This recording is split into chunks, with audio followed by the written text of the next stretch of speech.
Hi everyone, my name is Brolin. I'm a certified public accountant, a certified fraud examiner, the president of Powerful Accounting Inc., and the author of the Designated Motivator for Accounting Professionals. I'm here today to talk to you about one of my favorite new application implementations, and that's with Liscio. We were finding that we were chasing clients and wasting a lot of administrative time chasing them for documents, for information, for answers to questions as we're going through tax season. And we found that we've really could be working a lot less hours if we could solve for that pain point. So we found Liscio, and because of implementing Liscio, we were able to save hours of time every single week chasing clients. Not only was it the time that we were spending, but it was the frustration of trying to get in touch with them and for them to securely send us documents and information so we could prepare their tax return in a timely fashion. No more picking up and putting down tax returns because we don't have everything we need. What I love is that it's one central place for us that all of us in our firm can see all of the communications, whether it's via text or email or a document that we're looking for. Anyone in the firm can go grab that document or that communication and know exactly what's going on with that client at all times. What's even better about it is that it does integrate with our project management and workflow solution, as well as our accounting software. So we're entering contact information for our clients in one place and pushing it out to the other solutions that we use. And I find that application integration is critical. But being able to save us that time so that I can be on the ball field coaching in the spring or whatever else it may be, being with my kids, whatever it may be. But we found that we were being so unproductive doing that administrative chasing that we were just like, it's not the client's fault. It's our fault. We have to offer them a solution that's going to work for them. And what we found with as we were implementing Liscio with our clients, the best feedback we would get, and this was almost every single client, was, wow, that was easy. And that's what we need it to be in order for our clients to be able to get us what we need, and it's got to be secure. We need cloud to cloud, secure document exchange, and secure communications. We no longer give out our personal cell phones, which is awesome. I don't want to hear from a client at midnight. If I happen to hear from them through my Liscio app, then that's cool. Maybe I respond, maybe I don't. But it gives me that flexibility and that time of peace and quiet when I'm not in the office. So I'm telling you, go out, get yourself a demo of Liscio, implement it for your business so you have a successful upcoming 2021, 2022, 2023, and beyond tax season. Thank you so much for listening, and I wish you the best as you move forward. All right, everybody, hello and welcome back to the DM Disruption. My name is Brolin, of course, your host, and I'm here with somebody that I just met really like a handful of months ago through, the electronic world, we'll call it.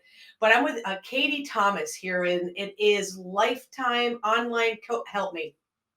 What's the Leaders name of the company? Online.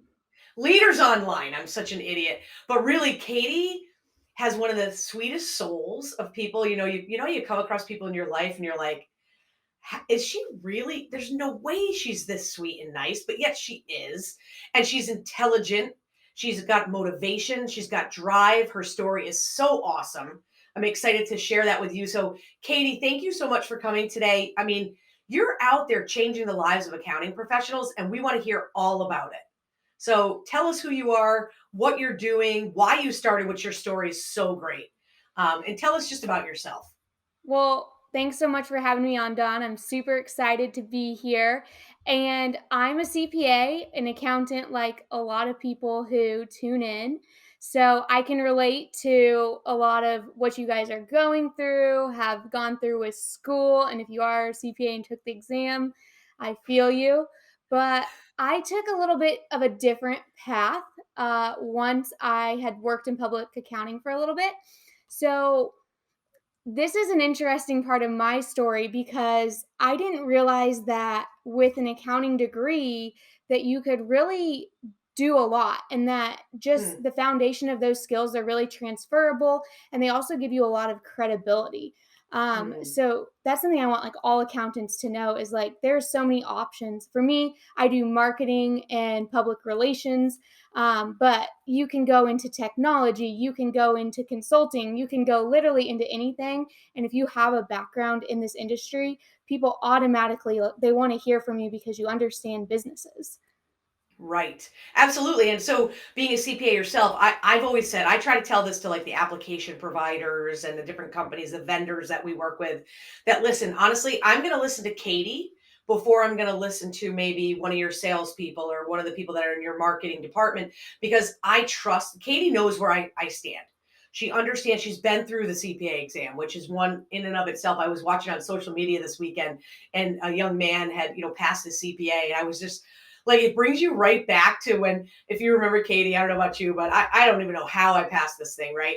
And so the last exam comes through and you're like, oh my goodness, if I pass this, I'm in. I've done it, right? And you don't want to push that Yes. button, right? It's Yes. terrifying. Oh, it is. Every Um, time you feel like you failed, at least I did, and then you're like, "Okay, I yeah. guess I passed." I will tell you, Katie, this is so funny because you're just a little itty bitty baby. I mean, and very respectfully, by the way, your experience and what you do, but compared to this old lady, you're just a beautiful young lady. Anyway, I don't know about you, but when I got my first result, my first exam, I got a 75. And You I did was it. like, 75 is passing. And I swear I printed 100 copies of it. I'm like, they can't take it away from me. Print, print, print. Like I was Yep. freaking out. Like there's no way they could take this away from me. And being able to encourage other accounting professionals as they're going through that journey, because that journey, and I don't know about you, when I took the exam, which it wasn't really that long ago, honestly. I think it was 2012 when I finished up. And Okay. so it was later for me, right? So I didn't do it when I was young. And I just remember that process. It was a 2-year process. And every weekend, my husband would take the kids somewhere. He'd either take them to his brother's or they would go hiking or they'd go to the playground so mommy could study. Right. And that was my big thing. So, but to the encouragement now, there's these social media areas with either whether it's Facebook or LinkedIn or Twitter or whatever it may be, where there's these groups that encourage each other. Right. Yep. Yep. And Lots of encouragement and collaboration and just basically a community. yeah, it really is, and we need each other's support. And so I remember I read through your story, which I think is fascinating, by the way. And I love the fact that you felt like you were kind of in a corner. And I want you to tell us the story because it just shows the true result of being motivated, and whether it's a negative motivation or a positive motivation or whatever it may be, or just this. I love that you have a dad like I had a dad. My dad passed away, but his inspiration, his work ethic that laid the path for where I knew I needed to go professionally. So I want you to tell that story because it really is inspirational and it's motivational. And so tell us about that story because I really enjoyed reading it. Yeah, so I had just gotten married at this time and I was working at one of the big 4 firms. And for me, I always knew I wanted to go out and do something in like the more creative space. So I Mm, did marketing for it was actually my father's small business growing up.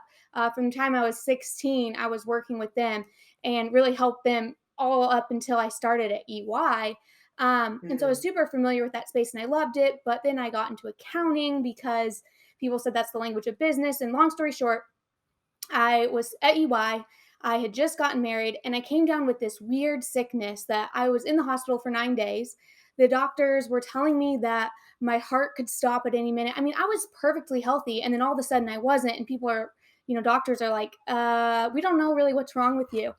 right. And when I got out of that, I really realized that whatever you want to do, there's never going to be a time. So I remember I had been at Mm, EY and I was like, I know I'm being called for something else. Like I feel it in me, but am I too young? Am I smart enough? Is anyone going to take me seriously? I have a good right. job. And so I was just kind of like waiting for a signal. And then I realized that there's no really signal. It's like, it's got to be up to you. And so I Right. was like, okay, I went back to EY and I went to one of the partners and I was like, you know what? I love doing business development. I love doing marketing. Like, is there a role in this company for me? And they basically said, hey, no, like you've got to be, a lot further up in the company. And I totally respect that. So I said, Sure. okay, I see this with accountants. Like, I know accounting, I know like what we do. Maybe there's a spot for me in the accounting industry doing this. And so I left. And I thought, Yeah. okay, we've overcome one challenge. Well, just a few short weeks later, not even a month, My husband found out he was going to have to get a 13 disc spinal fusion, going to be off work for many months, the foreseeable future, and we'd have to go to New York for this. Oh, And so it was a crazy time, but it was so, it was exactly, I sometimes I feel like things just happen for a reason. And this one, it was yes. like, okay, you made this decision to go out on your own. Now you have an even bigger motivating factor because your husband's not going to have that second job of income. You've got to Right. produce and provide for yourself and your husband, and we're going to find a way to make this work. And sometimes when your back's up against the wall, that's when you're like, it's go time. I've got Yeah. this. I'm going to find a way. And so that was like, for me, that was like my motivation success story. And here we Yeah. are today. I love that. And so I truly believe that I think I totally believe things happen for a reason. 100%. You close one window, another one opens, a door, doesn't matter, right? And that's kind of how I think a lot of it too. Like I love the fact that your dad had his own business, and you were in the weeds of that when you were 16, which I feel like, I've been in business, so my kids have seen, that what that work ethic takes. Because it's Hmm. one thing, again, this is my total opinion, and people can tell me I'm nuts, which I kind of am. But to say that, when you work for yourself and you've accomplished something like passing the CPA exam, I believe the CPA exam is part of what prepares you for the future for success in a profession, even if you don't follow through and do traditional CPA work, right? Technical work. Totally. But the discipline and the commitment, and just that 18 months or however long it takes people, some people it takes less. It took me the exact, I mean, to the day, 18 months, which, because I'm a risk taker apparently. And so, but you learn that discipline through that process. It gives you that ability, like you said, you had no choice, girl. You were going to bust out, and you're in the backs against the wall. And guess what? You had two choices. You can give up, cry about it, and stay miserable at Yep. EY, or you could bust out and say, you know what? I'm going to fall down. I already know it. Get a bunch of band-aids and a bunch of bags of ice, because you're going to fall on Yep. your face. You're going to get beat up. You're going to doubt yourself. And that's what the CPA exam, to me, that's what it did. It prepared me to understand. I failed one part, right? Out of the four, I failed when I had to take it That's again, good. right? There's nothing wrong with that. And so you are right now, you are advising and consulting and working with accounting professionals. You have a book club, as a matter of fact, Yep. and other things. So tell me, like, what are your clients telling you? What are you seeing in the profession? Like, what is our biggest need? What are people screaming for? So it's interesting because as accountants, we're really confident in what we do and how we help businesses and our set of skill set. But whenever you take a lot of these accountants, and I'm speaking generally, not for everyone, not like Right. you, Don. If you ask them to start sharing about that online and putting themselves out there and talking about some of their accomplishments, how Mm, great and awesome they are, taking some of those skills and just putting them out to the public, they clam up. yeah. They're not confident in it. And the thing with this is they're really, one, they're not attracting as many like clients for their firm, or a lot of firms actually, they're like, we don't need any more clients right now after COVID, we're busy, but they want new staff. Well, they're not putting their self out there and their brand out there, Mm, so then they're not attracting that talent that they really could be. right. And um, it's it's so cool to witness someone that is so awesome and they're lacking this confidence to really put Mm, themselves out there and help them do that. And then what comes from it, like more clients, more staff. Maybe it's they get an award like top 100 accountant, or 40 under yeah. 40. It's really cool what comes from that. And it's not, Right. they're not conceited, they're not bragging, it's just creating a brand and a voice, which they have. They just need to expand that and make it louder, put it on the Right. microphone. Yeah, and that's such a good point too, because people will say to me, "Well, how do I get this type of work? I want to, in the new book, the Designated Motivator for Accounting Professionals, we do this reassess your success conversation to say, listen, are you even servicing the right clients? Are you actually Mhm. performing services that you love, or are you just doing it because it fills the payroll bucket when you need to pay payroll?" And I try to tell people, listen, you've got to find something you love, because you're going to work for a long time. Yeah. And you at least, and you may not, I started out doing bookkeeping. I didn't go to EY or to a bigger firm. That just wasn't the route. I stayed fairly in the smaller firm size. And then I loved, I kind of loved it. I'm like, oh, I'm really good at this. I feel like I'm really good at it. And then I was like, I feel like there's so much more I can be doing. And then I kind of shifted to tax and now tax resolution. A lot of that's because of Eric Green. I don't know if you've heard of Eric Yeah, Green. of course.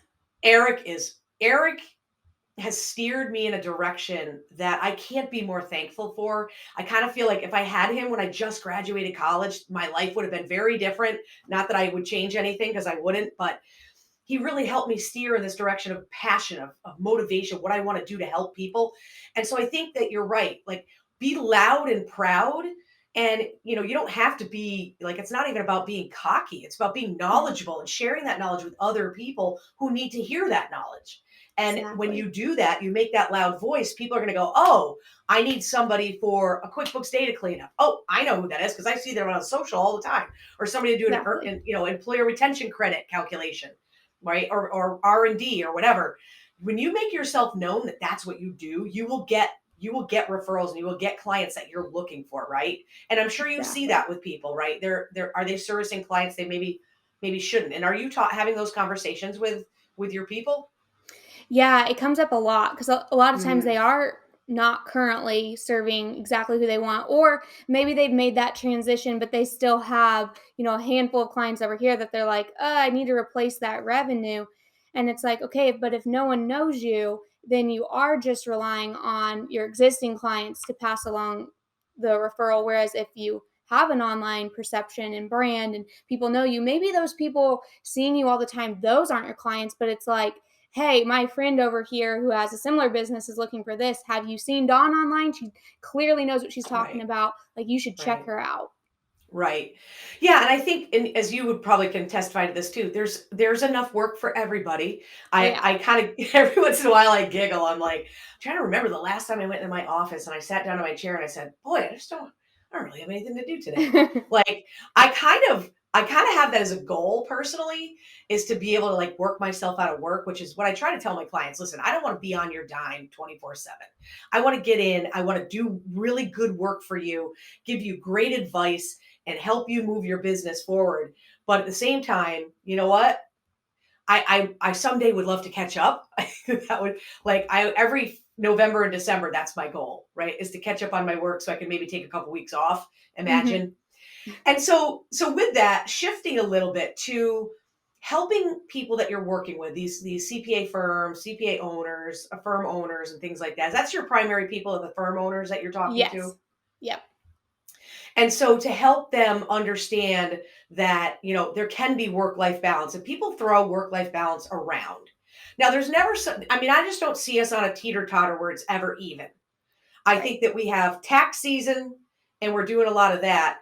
But I also find, like, for myself, and you've read the first book, The Designated Motivator, taking this step, a leap of faith to say, you know what? Yeah, I know softball is during tax season. And so, but is that the end of the line for me because I'm a tax preparer and I can never be involved in something like that, right?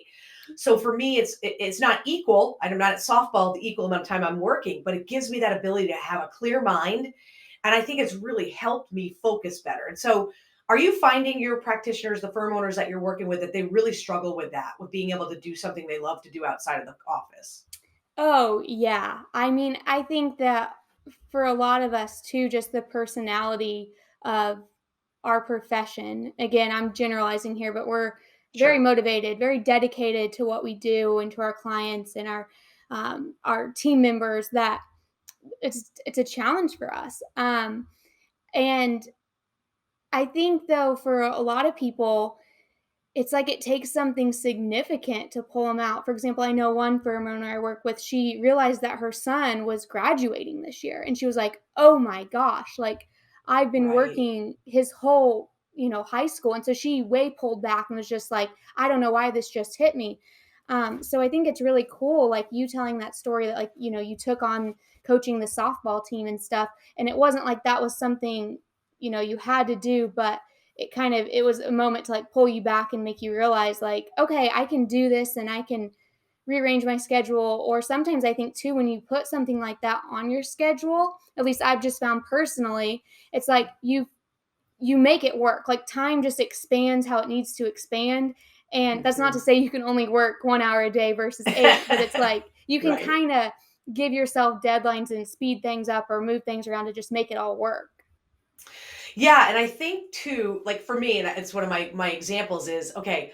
I know I have practice at 3, and I don't want to miss practice. So I know I have to shut my email off and shut my phone off, and I need to focus on these 5 tax returns or however many it is, in order for my reward to go to practice. Now, if I don't hit the goal, then I know after practice I'm coming back to the office because my goal for the day was these 5 tax returns. And Yeah. so when you set, and you're right that it's that sense of urgency where if you have, listen, I can fill a 14-hour day with work, no problem. But how productive am I really being because I Yes. have this big expansion of time, right? Exactly. And Yeah. I know I do the same thing even though I'm not doing tax returns now.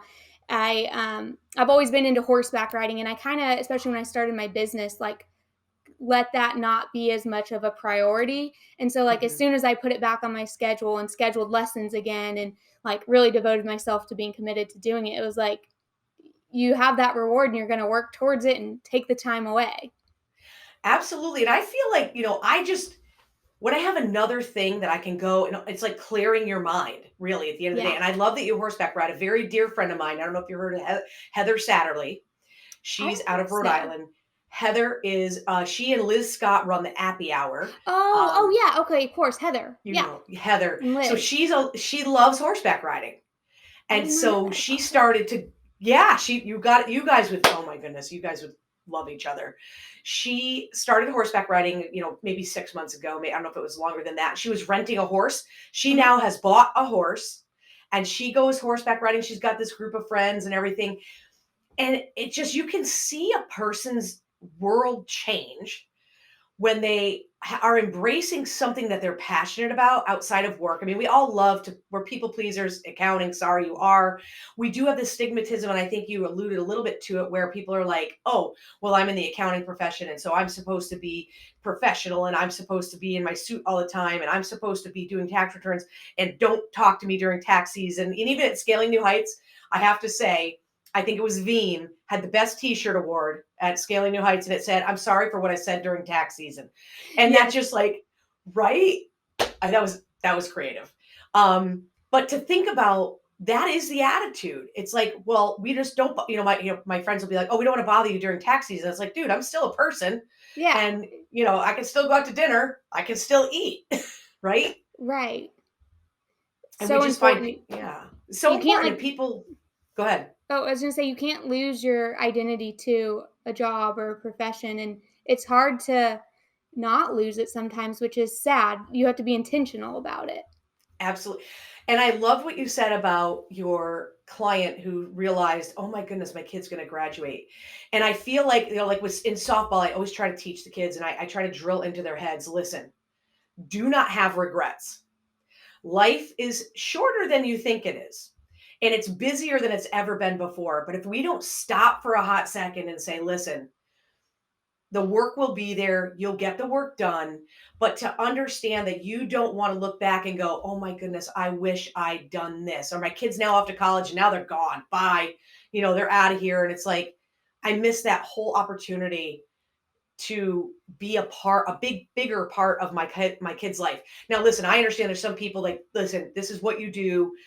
This is not a judgment. So let's, right, Katie. So let's, Right. let's, preface the fact that we're just trying to give you some motivation and some encouragement to stop for a minute. I mean, even just sit for 5 minutes and be like, what do I really want out of this life? I mean, I'm Yeah. 51. Okay. I'm not on the upslope. I'm not on the upslope. Okay. I've hit the peak, coming back down. But what do I want that ride to be like? What do I want that exit strategy of life, which nobody wants to talk about because it's, gloomy. But really, at the end of the day, there's only two things you have to do. You have to die and you have to pay taxes, right? Those are the only two Right. things you have to do. So, if those are the two things that are not really that pleasant, right?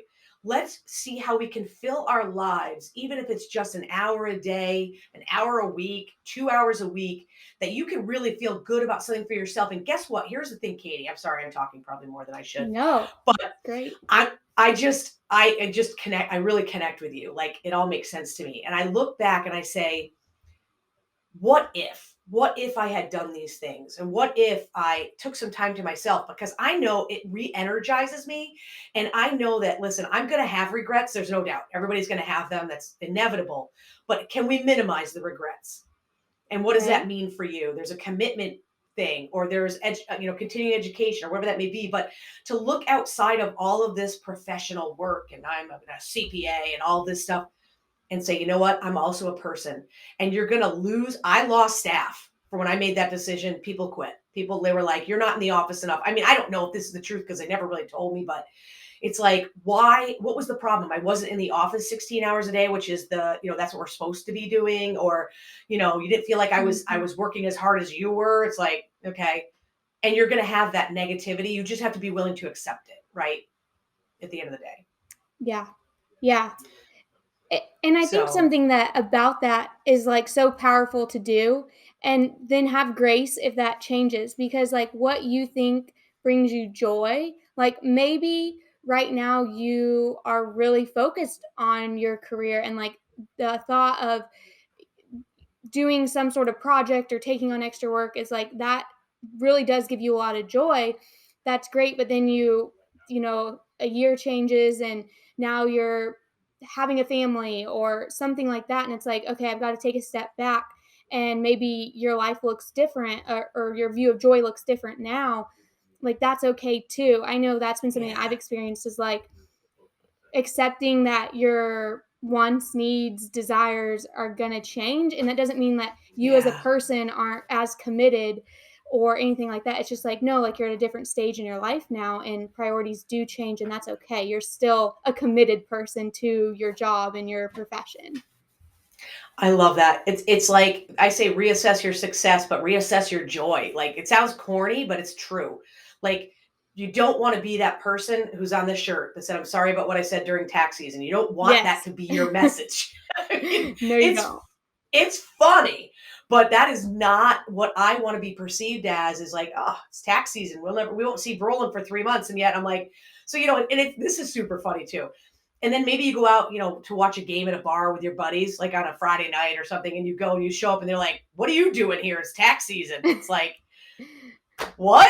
I'm a I'm human. still, I'm still a person. What do you mean? And it really is powerful when you can determine and like set the stage for your success in whatever that is. Some people are like, listen, I want to work 60, 70 hours a week, Yep. 80 hours a week. And this is my time to shine, and I'm going to pump through it, because then I take the other 7 months off, 8 months off. That's okay too, right? And like you said too, I grinded, man. I was the breadwinner. I had, just like you were when you had your husband, right? And Yep. laid up, which, by the way, when you wrote that up, it said, so my new husband, and I giggled Oh. about that. I was like, oh, she got rid of one. And Oh, I she didn't know. Nope, still the same one. one and done. I always say, I don't want to retrain, man. I have my one guy. I'm gonna Yeah. keep him. I don't have to retrain. But it just is. And it's something that you just have to reflect back on and say, I think this is what's best for Dawn Brolin. And that's where I think it's hard for us, because we do want to please everyone else before ourselves, but over time that can beat you down. So tell me about, what are the things that you can offer to the people that are listening now? What you're doing coaching with these firms, you're helping with marketing, you're helping with branding. Tell us about what you're doing, so we can, people have a need for what you're doing. So tell us a little bit more about that. Yeah. So if you're a firm owner and you feel like right now you aren't being seen online as the expert you are, then that's where you're the perfect candidate to get some help. So maybe you don't like your current website, or maybe you feel like your social media presence is lacking, or maybe you see people getting featured in articles and you want to be featured too. You want to share your knowledge and your expertise, then that's exactly where we can help you, and we can come in and work together to create a plan on how to take you from where you're at now to where you want to be. And we'll work together and do it. We need a little help from you as the practitioner, because you're the only one that knows your story, your voice, your brand. But we try to do all the heavy lifting, like all the content writing, creation, all of that's done for you. And I love that, and we need that. And I love the fact that you've been a CPA. and you are a CPA and that you've been in our industry, you've worked for the bigger firms, you've worked with accountants just in general and clients. You understand what the client needs to hear as well. So, what let's just because we're going to wrap it up. But what's the website that people can come find you? You can go to leaders dash, it's a little hyphen, online.com, and you can learn more about what we do there, schedule a time to talk. And then I'm on Awesome, social media, Katie Thomas CPA, pretty much everywhere. So you can always send me a everywhere. DM. Yeah. Definitely, yeah. So we'll post the link. The link will be right there on the homepage of the podcast. So you'll be able to click links and go listen to Katie. I just have to say that I've met you for a very short period of time, and it was almost like an instant connection that I felt like you like got me, like you figured you understood me, and you could hear me and that kind of thing. And I think we as practitioners need to get that voice out there. And if you do want to be someone who wants to get on the stage and you want to, teach and speak and write and be part of the community educational program, which is really what we're all out there to do, especially the online presence, let people find you. People need to find you. You want them to hear your voice. And so Katie is a phenomenal human being, number one. And number two, just she's got it figured out. And I think, definitely take a look, get on a call with Katie and see how she can help you improve that online presence and your voice. So, Katie, I just want to thank you so much. Like I said, I really enjoyed just interacting with you at any time. And if there's anything we could do, we'll probably have you back because I want to hear more about how are I want to say your clients, we don't want to know who they are, but what are they doing over the next 6 months or so. And so we'll definitely have you back on the show. So any last words you want to leave with people? Well, I just wanted to say thanks for listening to this episode. And you could have been doing anything with your time, and you chose to spend 25 minutes hanging out with us. So I really appreciate you. Awesome, Katie. Thank you so much. And we'll be seeing everybody again on the DM Disruption next time. From Dawn Brolin from Wyndham, Connecticut. Everyone have a great rest of your day. Thanks so much.